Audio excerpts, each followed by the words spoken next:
John Murphy at Murtech.com with your daily news update. Okay, here we are on March the 15th in the year of our Lord 2026. I've got a lot of good information for you tonight. Let's just jump over here. I've started out a little early tonight. Normally, when I'm down here in Arkansas, I start about 10 o'clock. I got like 12 minutes till, so we're a little early. Give people a chance to go ahead and get into this. All right, this is the live stream we're going over tonight, episode 1858. Let me jump in here and pause this, close out the live chat. Let me slide down here and click the show more button. And we have to expand out the description box, and we have information from Andrew Klavan, Doug in Exile. It's got some Taekwondo testing videos I want to share with you for my kids. Robert Gouveia and X22 report. But before we get into that, I've got some good shout-outs to give. From Emma Lee H. just started following my channel. Terry Bear 57 just started following my channel. Patty Cake 6 just started following my channel. Sneaky Davis just started following my channel. Copper Strong just started following my channel. Kitty Frankie just started following my channel. Grandma Donna 4 just started following my channel, and Gator 404031 just started following my channel. So thank you very much, folks, for following my channel. I greatly appreciate that. I hope you're tuned in, and I hope you enjoy the content. All right, sorry, jump over here. And so let me also talk about Debbie BS reposted my extra 640C. Also, D.S. Houghton and Susie Poll 2016 commented on my daily news wrap-up. Debbie B.S. commented on my extra 640A, 640B, and 640C. So thank you very much for reposting my videos and your comments. I greatly appreciate them, and I enjoy reading your feedback. So let me go ahead and give this a thumbs up. All right, let's come up here. And by the way, folks, got one of those thumbs up icons right here. If you don't mind, if you could go ahead and click on that, it would be greatly appreciated. Okay, let's start off here with Andrew Klavan. I'm going to play his monologue, then we're going to jump up to about the 8-minute and 30-second mark. Andrew Klavan, When Will It Ever End? Episode 1270. Let's check it out here. Welcome to this week's episode of What is John Thune Doing? This is the show where we try to answer the questions, who is John Thune and what is he doing? To answer the first question first, John Thune, a Republican senator, is the Senate Majority Leader. Now, those of you who aren't familiar with how our government works may want to know, what does the American Senate do exactly? And the answer is, the American Senate does exactly nothing. And you may say, well, if John Thune is the Senate Majority Leader and the Senate does nothing, then what is John Thune doing? Good question. That's why we're here. To get to the bottom of this, our reporters met with John Thune for an hour-long interview. Unfortunately, shortly after the interview ended, they realized they hadn't actually been talking to John Thune, but had instead interviewed the statue of Senator John Clayton in the Capitol Rotunda. In their defense, the statue just stands around all day, so it was an easy mistake to make. Undeterred, our reporters proceeded to go to John Thune's office, but accidentally ended up in a dark broom closet. There, they began to interview a mop until they realized that couldn't be John Thune because a mop is actually good for something. Like if your kid spills his juice on the floor, you can clean it up with a mop, which is actually pretty useful. So definitely not John Thune. But here at the Daily Wire, we don't stop searching just because we can't find the answers. In fact, we don't even stop talking when we can't find the answers. In spite of all our setbacks, we were determined to learn what is John Thune doing. To help us in our search, we developed this handy Q&A. Q. What is John Thune doing? A. Well, that's what we're trying to find out. Q. But hasn't President Trump asked John Thune to pass the Save America Act, which requires voters to have picture ID? A. Yes, he has. Q. Doesn't the Save America Act have the support of like 1,000,000% of Americans? A. Give or take a few percentage points? Yes, it does. Q. So what is John Thune doing? A. You keep asking me that. Look, to be fair, there are some controversial parts of the SAVE Act. For instance, it bans transgender surgery on minors. This is a very divisive issue because while 100% of Americans understand that sexually mutilating children is a Nazi-level atrocity, as many as 37% believe that pretending it's okay makes them seem nice. Likewise, while 71% of Democrat voters support requiring voter ID, 98% of Democrat politicians oppose it. Because, as Democrat Senator Chuck Schumer has said, quote, the Democrat Party is a criminal organization in which all the criminals are obviously crazy. So if we can't cheat at the polls, we'll never win another election, unquote. Q. Wait, Chuck Schumer actually said that? A. Maybe that was a dream I had. I'm not sure. Q. So if the SAVE Act is so popular, why can't John Thune get it passed? A. Because under the filibuster rule, he needs 60 votes, and the Democrats won't budge because of what Chuck Schumer said in my dream. Q. So why doesn't John Thune get rid of the filibuster? A. Because without the filibuster, when the Democrats win back power, they'll pack the Supreme Court and steal elections by making Washington, D.C. and Puerto Rico into states. Q. What will the Democrats do if they win back power with the filibuster in place? A. Then they'll get rid of the filibuster, pack the Supreme Court, and steal elections by making Washington, D.C. and Puerto Rico into states. Q. So what is John Thune even doing? A. All right, this Q&A isn't getting us anywhere. To get at the essential nature of John Thune, we're just going to have to interview another statue. Really, any random piece of marble will do. Just a rock lying around somewhere. Even an empty space. Personally, I'd be happy to interview an empty space if only I could find John Thune. Trigger warning, I'm Andrew Klavan, and this is The Andrew Klavan Show. Well, all righty. Again, he's definitely cleared some things up for me. Not many things, but he did clear some things up for me. So let's go ahead and jump it up here to the 8-minute and 30-second mark. Here we go.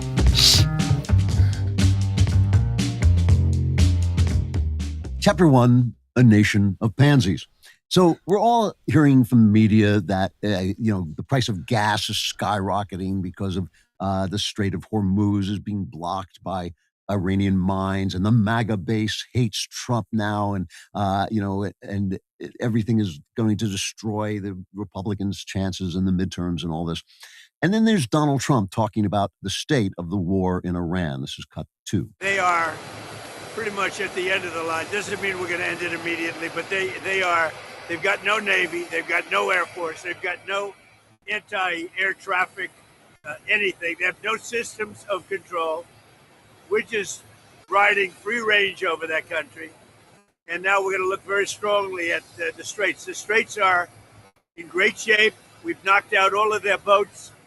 They have some missiles, but not very many. I think we're in very good shape.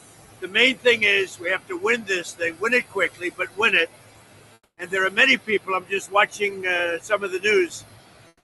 Most people say it's already been won. It's just a question of when. When do we stop?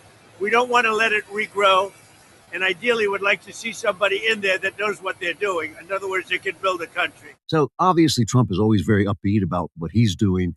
The New York Times just attacks him relentlessly, and Bret Stephens over there. Now, Bret Stephens is one of their putative conservatives, but he hated Trump so much that he had to leave the Wall Street Journal and go to the New York Times, where he's become, like every Times writer, he becomes a little bit more liberalized. But he said this. He said, I'm flabbergasted by the relentless pessimism I'm seeing in much of the commentariat. We are less than 2 weeks into a war that will almost surely be over by the end of the month, and already there are predictions that it's another Iraq. American casualties, heartbreaking as they are, have been minor for a conflict of the scale. Iran's ability to threaten its neighbors diminishes by the day. We've seen this in the sharp decline in its ballistic missile and drone attacks. I have to assume that before this war is over, we will find a way to remove Iran's remaining stores of highly enriched uranium, and Iran's leaders, for all their swagger, now know they're not immune from reprisal, which will make them think a lot more carefully as they plot their retaliation. So, I said before, war is bad. Nobody wants a war. You don't fight wars for fun. It's not a game. You fight them because your leaders think that you have to.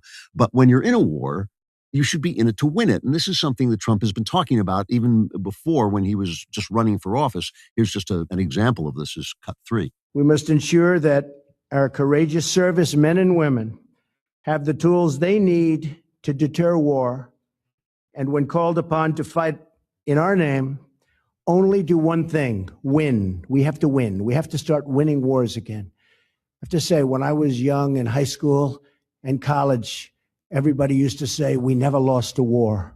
We never lost a war. You remember. Some of you are right there with me, and you remember we never lost a war. America never lost. And now we never win a war. We never win. And we don't fight to win.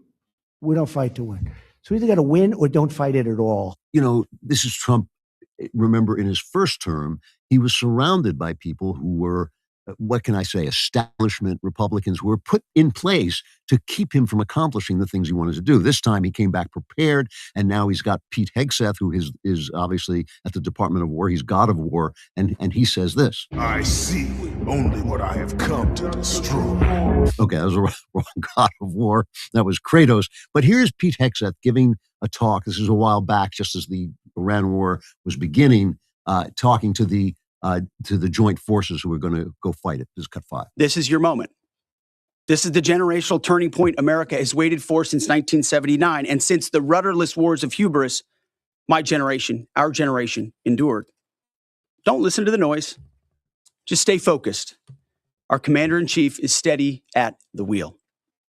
We face a determined enemy, but you are better. But we must prove it every single day. History doesn't care if we're tired, if we're scared, or if the fight feels big. It demands warriors who rise anyway. Peace through strength, the warrior ethos, lethality, unity of purpose, those are not slogans. They're the beating heart of what it means to wear the uniform, that uniform. You think clearly under fire, you act decisively in chaos, you uphold the Constitution, and you uphold our country without hesitation.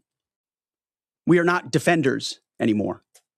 We are warriors. So he says this is a generational shift. Why does he say that? And why is it so easy for the left to make fun of him as a make-believe guy who is obviously inspiring people to join up in the military again? And how did we get from, say, World War II, when everybody talked like Pete Hegseth, which lasted 4 years and cost about 100,000 American lives each of those years? It was like almost 500,000 servicemen and women died, servicemen mostly died in World War II. And now every little fluctuation in the situation here at home is supposed to be a reason for retreat. Here's Joe Rogan talking about losing the MAGA base, cut 6. What just seems so insane based on what he ran on. I mean, this is why a lot of people feel betrayed, right? He ran on no more wars and these stupid, senseless wars. And then we have one that we can't even really clearly define why we did it. So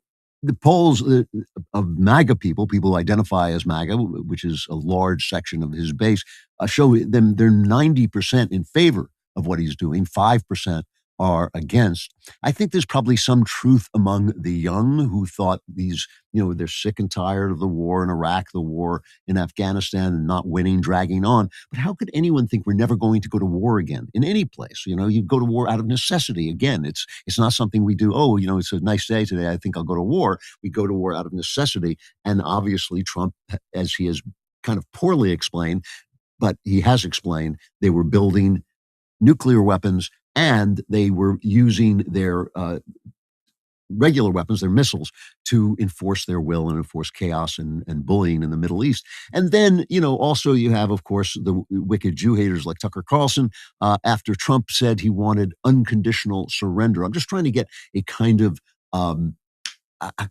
tone here on the people who are saying the war is lost. I'm not trying to establish you should support the war. That's up to you. But here's Tucker Carlson after Trump said he wanted unconditional surrender. Cut 7. Unconditional surrender means foreign troops get to rape your wife and daughter if they want. And everyone knows that. And that has been, if there's one consistent lesson of history, it means unconditional surrender means foreign troops get to rape your wife and daughter. Everyone can feel that. That's like the most atavistic instinct there is. So it's always a tell with Carlson when he says everyone knows that, or obviously it means he's distorting something entirely. But the idea that this guy who wraps himself in the flag when Ambassador Huckabee makes a a numerical judgment saying that the Israelis protected civilians better than Americans did in wartime. And Tucker said, oh, well, I'm an American. I'm outraged that you would say something about America. Suddenly he's saying that Americans are going to go over and rape women if we win the war. I mean, which is disgusting because American soldiers have actually never behaved like that en masse. I mean, there may be incidents, but that used to be the norm after a battle. That's where the phrase scum of the earth comes from, because Wellington called his troops scum of the earth because that's what they would do. But that's never been the American way. So, shame on Carlson for talking about that, about American troops. So where does all this come from? How did we get here? The sense that defending ourselves against an oppressive evil, a power like Iran, that's been our enemy for 50 years. Where do we get the sense that we're not justified in doing that? Or, after 13, 15 days, we're supposed to panic because it's a forever war, or but gas prices are temporarily back to where they were 3 years ago when it wasn't a crisis then. I mean, I filled up before the war started at $2.80 a gallon. Now it's maybe $3.40, $3.50 a gallon, which is, what it was, 3 years ago. 7 service people have died, of course, a tragedy, but, it's a war, and it's not that many. It was all at the beginning when Iran still had weapons. So, again, I'm not trying to make an argument in favor of the war. You can make up your own minds. I told you what I thought last week. I trust Trump's judgment because I believe he doesn't like war, and I think that's good. But since this is our country, right, America, you don't have to be America first. You just have to be an American. And our country is at war. Shouldn't we be rooting for us to win? I mean, Nick Fuentes said today, no, he doesn't want us to. He wants Iran to win. Why do the media and the Democrats and the Tucker Carlson haters, why are they so eager to turn us against ourselves and each other? Why, it just seems a basic thing. When this war started, my immediate thought was, well, I hope we win. Now that we're in a war, I hope we win because I'm an American. Why are they trying to teach us to behave like a bunch of candy-ass pansies? That's what I'm saying. Obviously not our troops. I'm not talking about that. They want the public to panic, to run around. Oh, gas is costing, it'll probably go back down the minute the fighting stops. Oh, we've been in this 15 days. It's a forever war. They want us to act with this kind of nervous, cowardice that it would really be despicable in anybody. So this is what I want to talk about today. I don't want to talk about this detail or that detail or this story or that story. I want to talk about where we lost. How did we lose our sense that war sometimes happens? You got to fight it to win it. And if it's our country and we're in it, we ought to win it and we ought to root for us to win it. So how did we get to this point where it's like, okay, let's go to war against evil unless if the gas goes up $3.50, I'm out. So how did we turn into these pansies that the press, the media obviously want us to be? Okay, I'm going to go ahead and pause that there. And I have included this video in my daily news wrap-up, so you'll get to see the rest of it there. But I can't disagree with what he's talking about. I really can't. Let me click on this Rumble link here and show you that this video does come from Andrew Klavan. I've given him a thumbs up. I'm following his channel. I hope you do the same thing for me. Okay, let's jump back here. I'm doing a little chatting here with Susie Poll 2016 and Debbie BS. Thanks for your input. Ladies, let me jump down here and see what Doug in Exile has to say. Trump went scorched earth. Okay, let's check this out. I'm doing a quick Sunday episode, mostly to show off my amazing haircut. First, here's the news. This is breaking. UN Ambassador Waltz just exposed the truth. The pro-terror protesters who stormed New York City streets might be paid agitators backing designated terror groups Hezbollah, Hamas, and the Islamic Republic of Iran right here in America. Who's funding it? It's George Soros. Pro-Iranian regime protest right here in New York yesterday. And during that protest, the crowd was chanting that they support Hezbollah and Hamas, both of which are designated terror organizations. Take a listen. Say it loud and say it clear! Say it loud and say it clear! We support Hezbollah here! So you hear it there. We support Hezbollah here. This was all for Al-Quds Day, which is an annual anti-Israel event held on the last Friday of Ramadan. It was established by Iran back in 1979. Now, this protest drew hundreds of apparent terror supporters, as well as supporters of the current Iranian regime, the largest state sponsor of terrorism in the world. We proclaim our support for the Islamic Republic. Shame. And we already showed this video yesterday, so I'm just going to skip ahead a little bit. You'll see all the printed signs, the same spam printed signs. USA! USA! We also highlight and wish to highlight the condemned and Still wearing a mask. highest degree of the U.S. Zionist target assassination of the leader, Shaheed, martyr, Sayyid Ali Khamenei. Now, U.S. Ambassador to the UN, Mike Waltz, reacting to all of this, he posted, quote, "A freedom of speech and protest that would get them arrested or killed by the very same terrorist organizations they support. Are they just that ignorant or just well paid?" And Brian, there were some counter-protesters who showed up.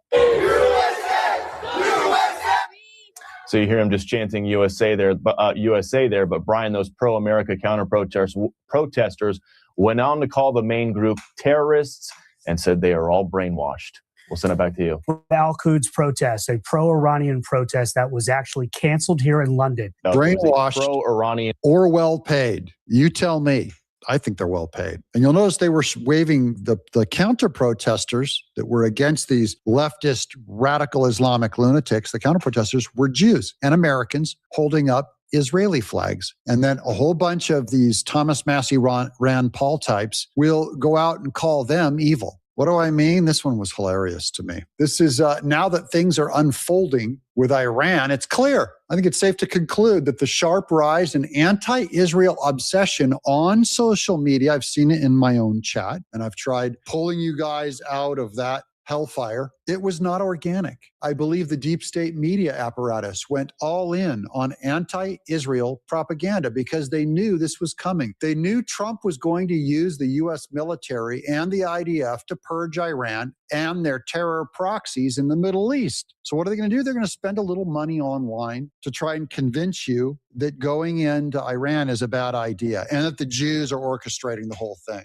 I think the Jew-Israel obsession was a very precise and purposeful psychological operation. They were targeting Trump's supporters via social media and preemptively getting them to hate Israel. So when this strike on Iran arrived, they could try to turn Trump's supporters against him in a last-ditch effort to hold off Trump in the midterms. Now, if you're in my audience, you're safe. You are safe from this propaganda because I've only turned against it. I've been seeing it now for 2 months and telling you about it for 2 months. So you guys are in the clear. And that doesn't matter where you end up concluding after seeing whatever evidence or arguments I've made. You're allowed to have your own opinion. But at the very least, you know that you've gotten the other side from me. And that's my job. Because you guys, as I've said before, you are the hero. You patriots are the hero in this situation. I'm just a guide. Meanwhile, meaning that the likes of Nick Fuentes, Candace Owens, Ian Carroll, Dave Smith, Alex Jones, Tucker Carlson, Marjorie Taylor Greene, and the rest of the Jew-obsessed social media influencers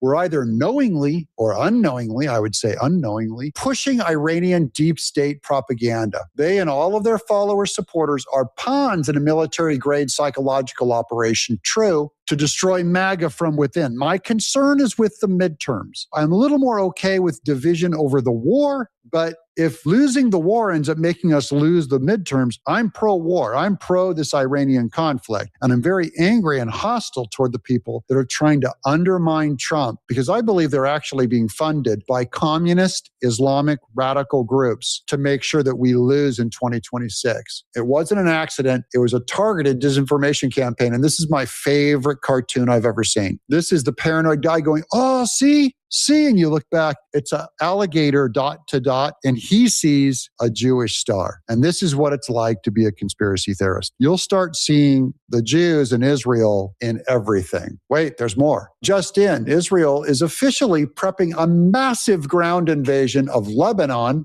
aimed at completely eviscerating Iran-backed Hezbollah terrorists once and for all. And I was there in Lebanon, and I support this. Its air campaign against Iran, new reports indicate it is preparing a massive ground invasion against the Iran-backed terror group Hezbollah in Lebanon. Chief correspondent Jonathan Hunt has the latest from here in London. Jonathan, what more can you tell us? Good evening, Brian. Israeli strikes have been pounding Hezbollah in Lebanon for almost 2 weeks. And now they're committing troops. That's all the news I wanted to tell you guys on that one is Israel's committing troops into Lebanon. I support whatever Israel wants to do. You guys go in there. I'd rather you guys be there than us. And then finally on that Antifa funding by George Soros. Texas Antifa cell convicted on terror charges as Trump targets the far left. For years, Democrats argued, this is by Tyler Durden, Democrats argue that Antifa is not a real organization. Rather, they claim it's a set of ideals with no concrete membership. This illusory definition of the movement is quite deliberate in that it is designed to protect Antifa members from being defined as terrorists or facing direct consequences for their actions. There's a guy with a hoodie with a big hammer and sickle on it. Legal questions are growing because they also were involved in the Black Lives Matter riots. I've said that since 2020, guys. But now there's been a conviction of terrorism. I'm just going to play this clip on this article. Comes from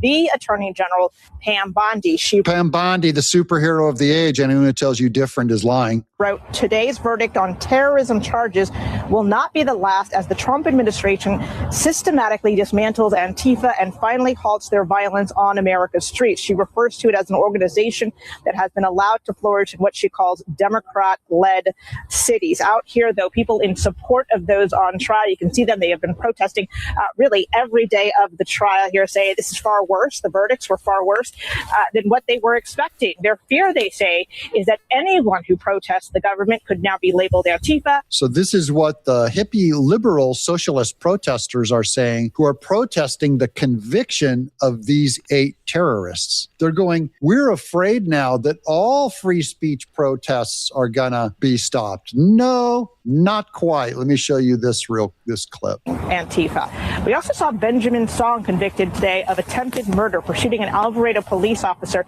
in the shoulder or neck area. Okay. If it's just free speech and protesting, why did this guy shoot a police officer in the shoulder? That's not free speech. That's terrorism. You're all going to jail, hopefully for life. And we need to designate Antifa as a terrorist organization and bust its funding. George Soros, what do you guys think in the chat below? Are you for busting them on terrorist charges? Does this help America to finally expose what Democrats have been doing? Nailing our ICE agents, vandalizing Tesla dealerships. These are all the same people. And of course, if you need help with Medicare, don't forget, call my friends at Chapter 63. Okay, there you have it, folks. And, he's right. As long as they're going to get by with it, they're going to continue to do it. Okay, so we got to nail them. All right, as you can see, this video does come from Doug in Exile. I am subscribed to his channel. I've given him a thumbs up. I hope you do the same thing for me. Okay, let's jump back here. And folks, if you've been following me, you know that I talked about Saturday was a busy day for me because the kids had their Taekwondo tests. And that last started at actually about 10:30 is when we actually got to the dojon. And didn't finish up until about 2. Then we headed out to Arkansas. We're here in Viola, Arkansas, thriving metropolis with a population of 279. But at any rate, I did take videos of their tests. I mean, their tests were pretty involved. I mean, they had to do some forms, what they call forms, which is actually steps that they take in blocking and fighting and kicking. And it is designed to show what would happen if a person was to be attacked by multiple people.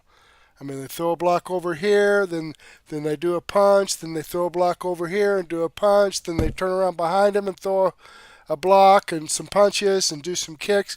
So they had to do forms, and then they had to do some one-on-one defensive moves, and some sparring, and then board breaking. But the board breaking is the main thing. I mean, you can maybe mess up a little bit on your forms and the other thing, but you have to break your board in order to advance to the next belt. And I'm going to say something here about the board breaking. Probably more than 50% of breaking a board in Taekwondo or Kung Fu or any of the other martial arts, over 50% of it is the people holding the board. I mean, if a person tries to kick the board and they're not holding the board solid, then it's not going to break because you're just hitting like a sponge. But let's go ahead and get into this. Simeon's first. He's my 14-year-old, and he was going for his black belt. So let's go ahead and take a look at this. Now he's going to take his time and get this set up. He was pretty concerned about this break. This is one of the more difficult breaks for Simeon. So let's go ahead and watch this.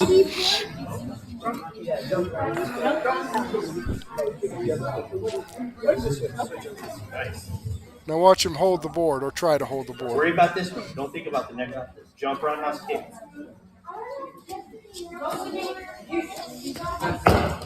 See how they both moved back?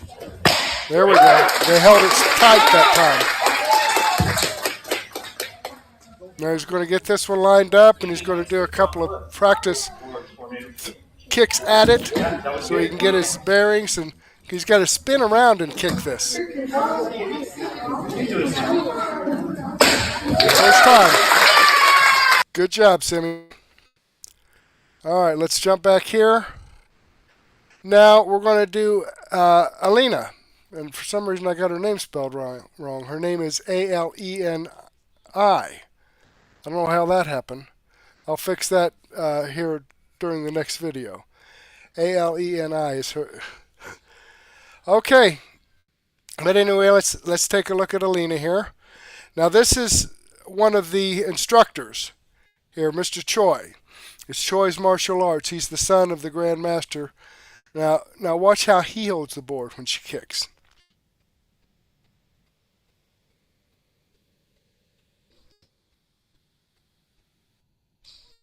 There. First try, he held the board solid. She did a good job on it. Okay, let's see what Quentin does here. Now here again, watch the holders when he tries to kick.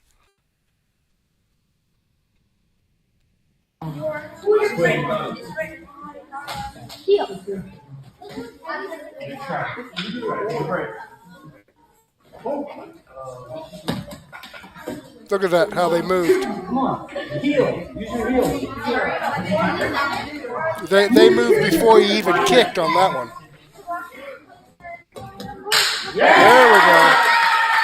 There we go. All right, good job, Quentin. Now LMA, she's our 5-year-old.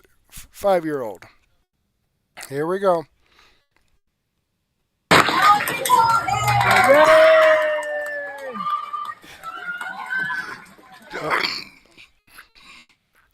Alrighty. All right, she's pretty excited about that. Sorry, I'm getting choked up here. All right, Robert Gouveia. Virginia is finished as Democrats pass assault weapon ban. Here we go. Let's take a listen and see what that's all about.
misdemeanor. And the Virginians are now disarming themselves, I guess, thanks to Saddam, a Bangladeshi who came in and said, actually, our weapons of war, of course, is going to sign it.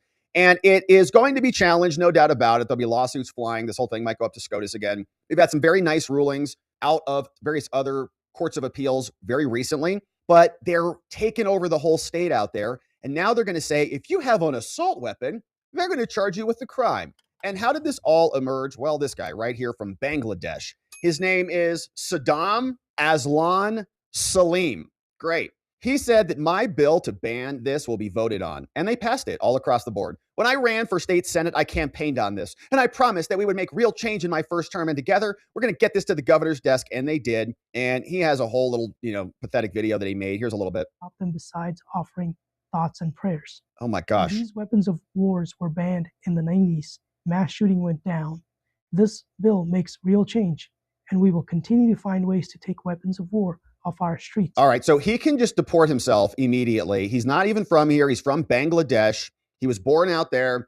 Now he's going to come into our country and scream about weapons of war. Give me a break. First generation immigrant from Bangladesh, and parents brought him in, went to high school. I presume he became a naturalized citizen. Then, of course, jumps on this issue to seize political power. They elect him to the state senate, and now they're going to be banning weapons of war, which is a joke. It's a fake term, just like all of the other fake terms that they make up. And now it's passed, and you can be charged with a crime in Virginia, provided the governor signs it. Obviously, she's going to sign it.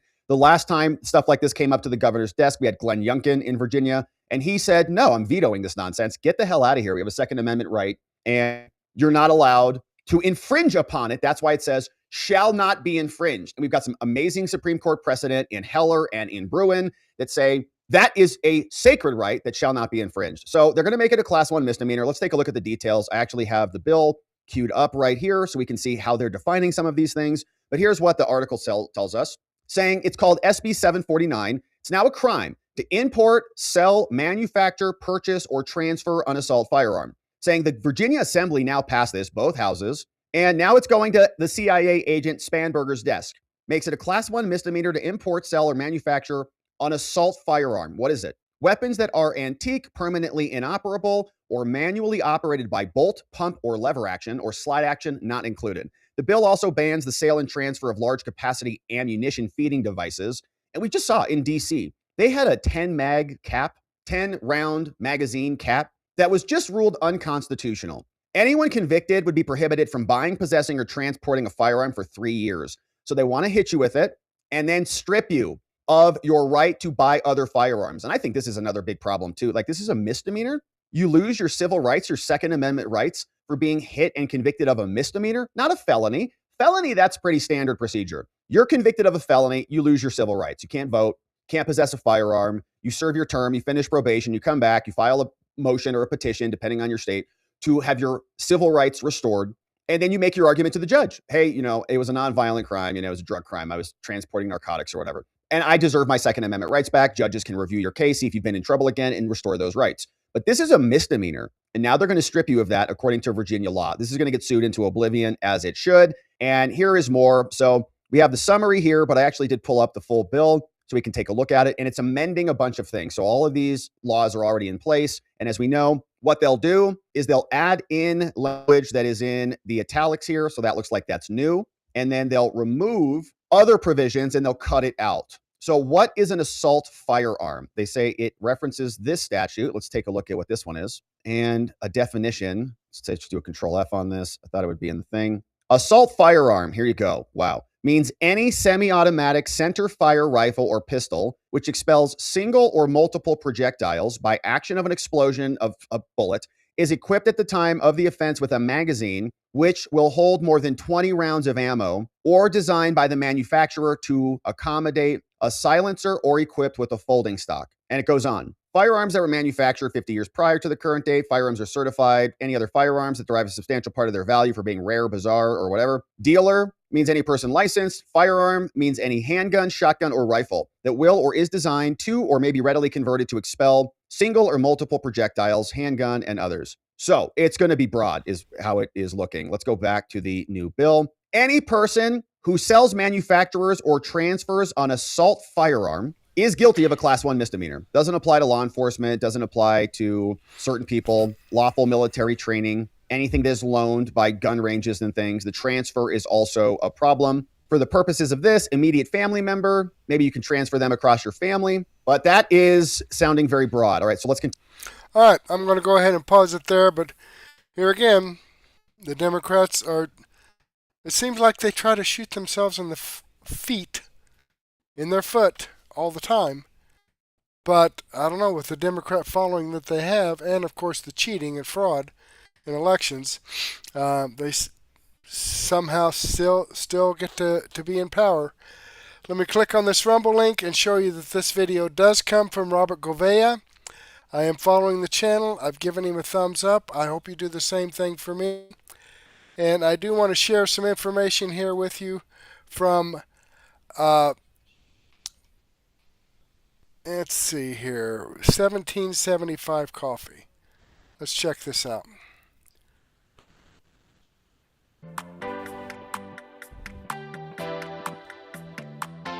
Still haven't tried 1775 Coffee? Now's your shot. The 1775 starter kit just dropped, only 1,000 units. You're getting the bold dark roast that hits hard, the smooth medium roast, and the Vitality Mushroom Coffee for clean energy and laser focus, no crash. All single origin, small batch, toxin-free, and mold-free. Plus you're also getting a gold spoon clip because freedom isn't scooped with plastic. A frother strong enough to stir up your coffee and your mother-in-law's opinions. And a black 1775 tumbler. $170 worth of coffee and gear, yours for $99. This is for the ones who've been watching 1775 blow up on Rumble, wondering if it's actually worth it. Spoiler, it is. Go to 1775coffee.com/studio and grab your starter kit before they're gone. Bold beans, clean fuel, and a morning routine that stands for something, just like Rumble does.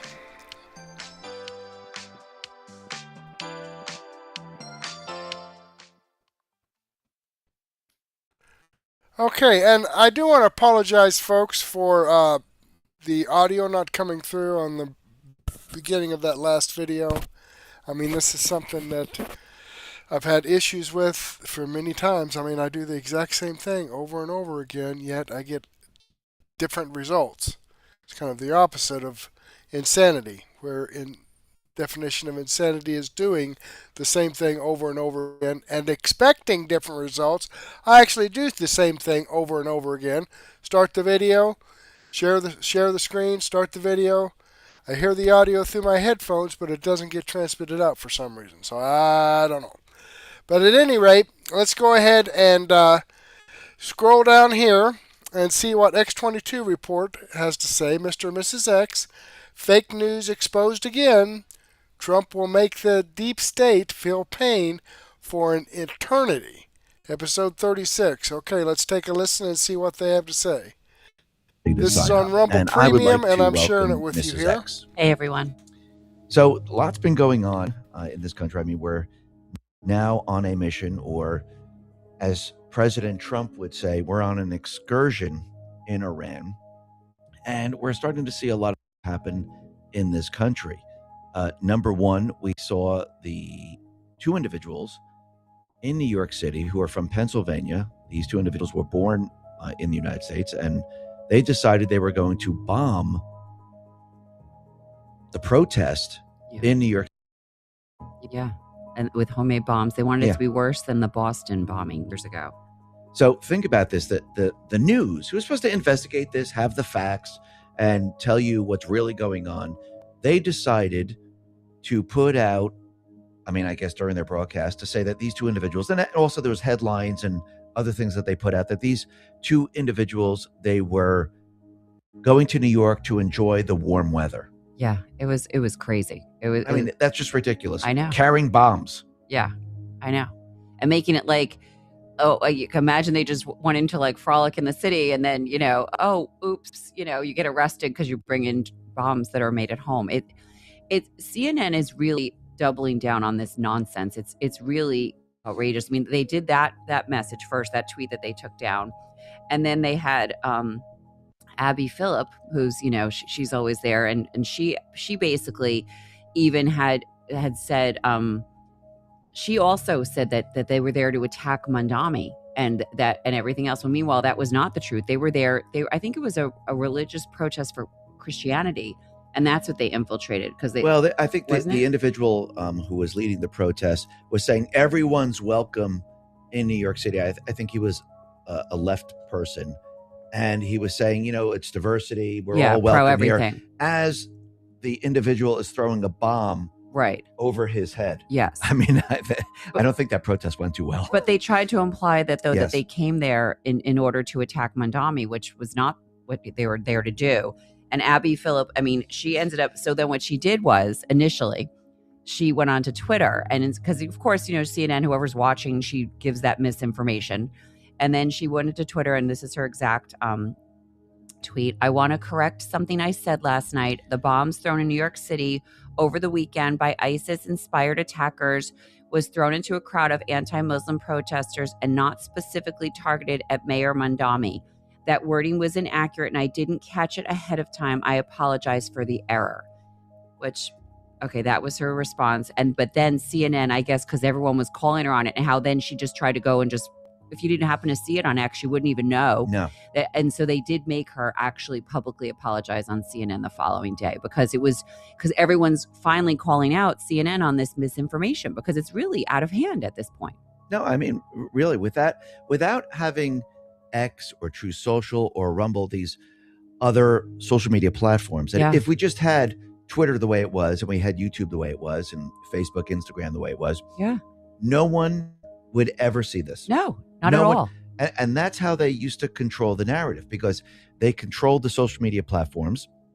And this way, the news could put these things out there. Like in the very beginning of Trump's presidency, remember when the entire, those very fine people hoax, they took a very small part of what he said, and they kept playing that over and over and over, because at the time, they controlled YouTube, they controlled Twitter, they controlled Facebook, they controlled Instagram.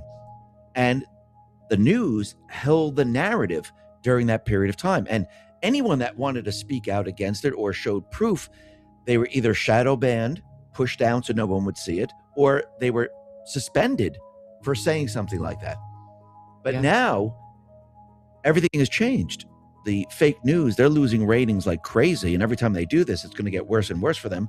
And now people can debunk what they're saying. And it doesn't even take months anymore, or a year. It doesn't even take a week. It's a matter of maybe hours or minutes before what they're saying is completely and utterly debunked. It's a big difference. I think it's much better than it was, because people are just realizing, like, CNN just consistently lies, and everyone's calling them out on it very quickly. Like you said, it's not like before where it took years before you're like, oh wait, I thought you were crazy when you said that. But it's like you said, it's unfolding in real time. It's just like the other fake story that came out, that Pete Hegseth is spending millions of dollars to feed our troops, lobster and steak. And they made that into a really big deal, saying that he's, I don't even know how they can even say this with a straight face, that he's the one that's buying all the lobster for himself and all the steak. That was also on ridiculous. CNN, by the way. Yeah, of course. But the left keep pushing that, and it's tradition for the armed forces to eat this. This has gone back over hundreds of years, actually, that they've been doing something like this. So what's very interesting is that if you go back during the Obama administration or the Biden administration, they've all done it. Actually, I think Michelle Obama actually handed out meals to the troops. Well, here's what blows my mind, though. It would be very easy to check that, actually, to see if that were true. First of all, that's my first thing. My second issue with this is that people are objecting to our troops who are going into battle, because they're there to protect and serve our country, are getting a really good meal. And, you don't know, they're going into battle. Are you coming home alive? Are you coming home in one piece? So the fact that people are objecting to us, treating our troops to a really good meal before they go off into battle to save and protect our country and fight for the freedoms that we enjoy every single day, that you have a problem with that, I have a problem with you having a problem with that, because it's like, these are our troops. And but meanwhile, when people are trying to uncover this, this Somali fraud in Minnesota with our tax dollars, and these people are getting all this money, that everyone's like, oh, don't do that. That's not nice. Like we shouldn't be investigating these daycare centers that aren't daycare centers. But you have a problem with our troops having a steak and lobster dinner before they go off into battle, which is tradition. If you had a brain and looked it up and Googled it, it's not that hard to find out this information. But instead, you're just being spoon-fed this narrative and you're believing it 100%. And, I hate to say it, but the deep state is very good at this Orwellian effect, as they call it, because it's like when you say something enough times and you do the propaganda, people believe that it's true, and then they no longer investigate. And that's what they were so good at for such a long time with President Trump. But I think you're right. I think now, because of Elon taking X, and then the way the platforms are changing, especially during President Trump's second term, it's a very big difference that people aren't just, the curtain has been pulled back, and people are now seeing like, wait a minute, that doesn't make sense. Or wait a second, you kept telling me that and kept telling me that, but that's simply not true. And you're seeing that the mainstream media has been lying to you. So if they're lying to you about these little things like a steak dinner, what else are they lying about? Pretty much everything. Yeah. And it's very interesting that it takes people on all these platforms to force the fake news to correct themselves. Because I'm going to tell you right now, if no one was calling out CNN, they would have just kept the story. Yeah. They would have never backtracked on it. They never would have said, okay, this is what really happened. They would have put the story out there, just like the Very Fine People hoax back in the day, and they would have just ran it. It's almost like the BBC when they changed President Trump's speech about go home patriotically and peacefully. They cut out, they spliced it, and they made his speech say something completely different.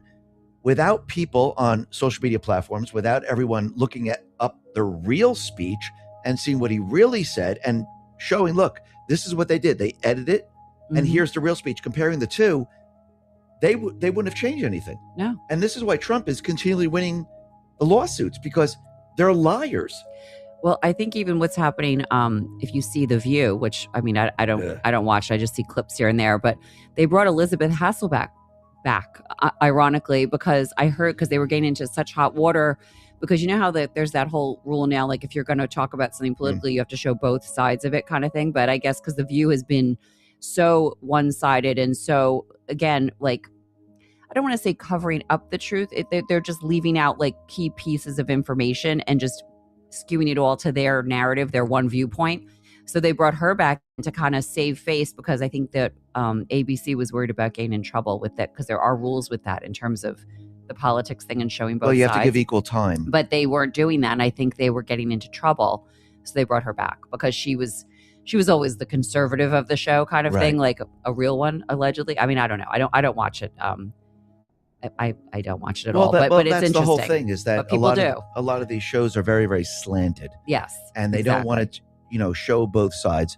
And I noticed that every time they bring on a conservative like Jennings or something like that, and they argue with him, it seems like they always lose the argument, and they always seem to backtrack, because Jennings is using logic. I mean, if anyone uses logic, they can't compete with emotion. They can't compete with exaggeration. They can't compete with lies. So it seems like, every single time they kind of back off a little bit. Well, or they gang up. And this is what they don't want. This is why they don't want the conservatives on the shows, because it calls them out on their lies. Well, I think one of the powerful things about Jennings is when he sits there, and it was the other day, I forgot who he was schooling, but it was a very good, when he goes, why?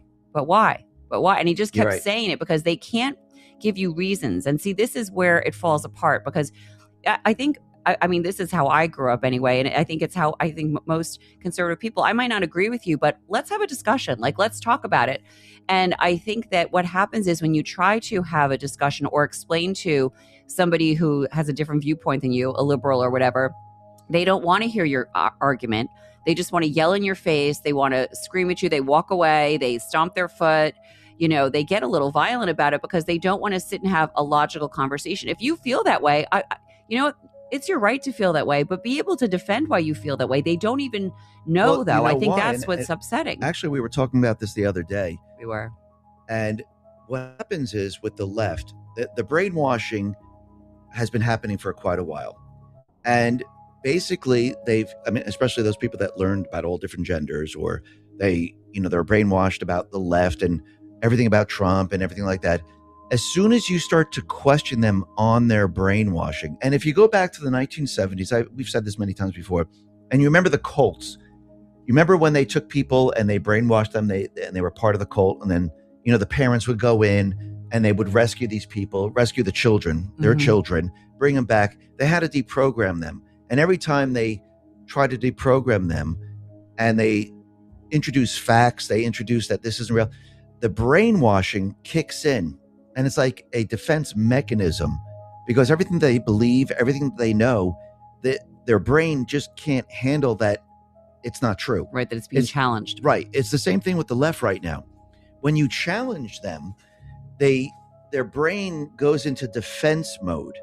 And when you start to use facts with them and you recite facts, all they have left is to get angry, to maybe hit you, walk away. I mean, I think people with family members or friends, they even experience that. Like, you can't have a conversation because they're so brainwashed into thinking this is the way it is. And when you show them a fact, when you show them the truth, their whole system can't accept that. Yeah. And their brain and what they've known actually fights against it. And it brings them to a place of rage. It brings them to a place of anger. It brings them, and that's why you're seeing all of that. Yeah. So I think there's going to be, they keep saying, oh, we have to deprogram the right. No, we can have a conversation. I will listen to your viewpoint. You listen to my viewpoint. I'll introduce facts. Oh, wait, you'll introduce emotion. You'll yell, you'll scream. See, the right doesn't have to be deprogrammed, because we'll have a conversation. And I think a lot of people understand this. If you have family members who are on the left and you try to talk to them, they really can't talk to you because they get angry. So it's them that have to be deprogrammed, because I listen. I think you'll listen to anyone. Yeah. I'll listen to anyone. I'll hear your view.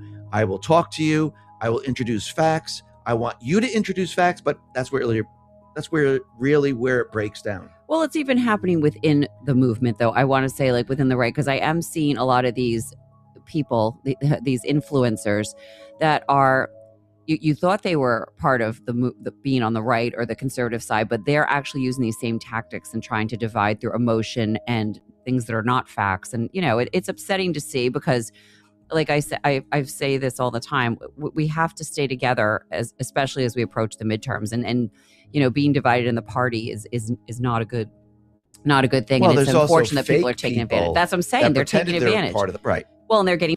Okay, I'm going to go ahead and pause that there. Now, I will include this in my daily news wrap-up. I'm like 16 minutes into this 56-minute video. Let me go ahead and click on the Rumble link and show you that this video does come from X22 Report, Mr. and Mrs. X.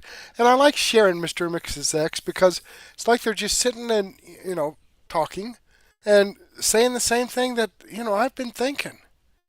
And I think that you feel the same way.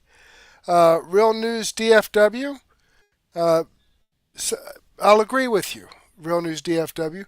Sometimes X22 Report Sean can be just a little too optimistic. But, he puts out some good information. And I appreciate your feedback on that. All right, let's come down here and there's the chat I was talking about with Real DFW News. Let me go ahead and copy this chat into a comment so that it will be a permanent part of this video, because as we know, when the video, this live stream is over, there we go, the chat just kind of goes into hyperspace there, vaporizes. Okay, so now we make this a permanent part of the video. Okay, folks, and let me remind you here that these videos that I've shared with you this evening are videos that come directly from the producer. I've got the links right here in the description box, as well as the links to the producer's channel here in the description box. And these videos that I've shared with you are videos that I've posted here on Murtek.com. Right there's Andrew Klavan, the video I shared with you from him. Right here's the video from Doug in Exile that I shared from him. Right down here's the video from X22 Report, Mr. and Mrs. X, that I shared from them. So, all this information is information that I'm promoting out for no nonsense, common sense, logic, and truth. Now, I'd like to share all this information with you, but unfortunately, I just don't have the time to do so. And that's why I've put together my daily news wrap-up playlist, where says I have 18 videos, 19 videos in here, probably about 10 or 11 hours worth of great information. So, right here's the beginning of the list here with Andrew Klavan, where we left off, X22 Report, where we left off, all this great information. But it's going to take me time to get it put together in Rumble Studio, so go ahead and take a break, grab a cup of coffee and a donut, a sandwich and a soft drink or a beer or a nice glass of wine and some cheese, and meet me back here in about 15 or 20 minutes, and we'll get this going.